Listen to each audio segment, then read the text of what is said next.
Salve, salve everyone. I decided to make a quick video about the structure of the competition. A lot of you have been asking me. I'm also sending you a file with the text, but anyway, I'm gonna quickly read the structure, okay? So it's a collective competition, as I have been speaking to all of you. Any school, anybody who wants to come and compete, you must have teams of three youths to come down and compete, okay? The competition will be divided into categories: kids, adults, and teachers. Kids and adults will have two subcategories each, and the same subcategories: intermediate and beginners, and advanced. So intermediate and beginners are together, and advanced.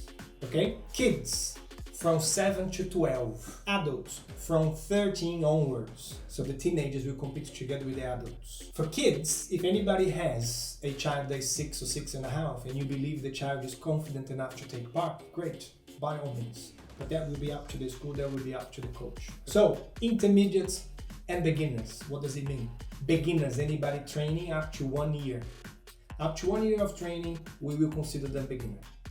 From 1 year to 3, they are intermediate. In this category, either in the kids or in the adults, the teams must have at least one beginner. So you can have 2 intermediates, 1 beginner. You can have 3 beginners. You can have 2 beginners, 1 intermediate. Up to you guys. The advanced is anybody more than 4 years of training, then they are advanced and they go into the advanced category. The teachers category, depending on the school, graduados, monitores, monitoras, instrutoras, professores, formados, it depends the schools, monitores, monitoras.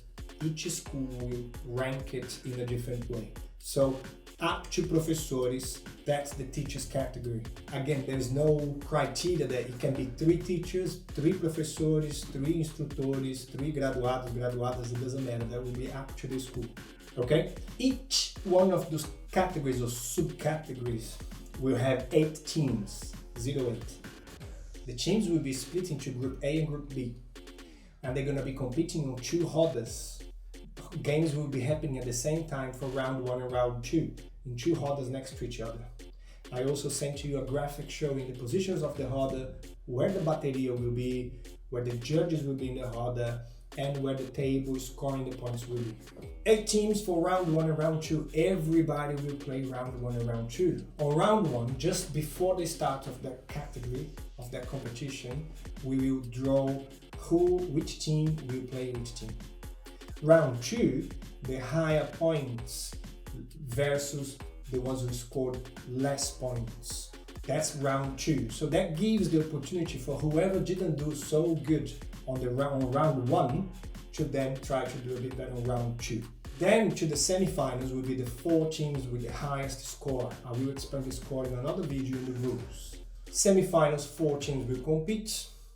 The 2 winners will go to finals, and then we're gonna have in finals competition for 1st and 2nd, 3rd and 4th places. Okay? We have invited 8 masters and mastras to be judges on the day. Each roda will have 3 judges sitting down and 1 referee in the middle, stopping the game, starting the game, and needing to give any warning to anybody. I explain more in the rules how is it going to work in terms of if we need to stop the game for any injuries or anything. The games will be for 3 minutes. Everybody will compete for 3 minutes, okay? So 3 minutes for the 2 teams of 3 people each to compete across every phase of the competition. The roda will be 4 meters diameter. All of the kids competing will receive a participation medal, as well as a certificate. And of course, the ones who win will have a little trophy or a trophy and a medal for 1st, 2nd, and 3rd. However, the adults and the teachers, everybody will receive a certificate, but medals and trophies only for the winners. We are currently trying to get prizes for the teachers category. Hopefully we will be able to tell you. We're almost there. As well as the trophies and medals. Registration fees up to the end of September, £30 per person in the team, so £90 for the team, or €35 for the ones coming from Europe. From the beginning of October, £40 per competitor, or €45 for competitor. The final day for registering teams for the competition is the 20th of October. I will be making another video with the rules, explaining a little bit more now, all the details of what the judges will be looking at, how we're going to score and everything. Okay? Thank you.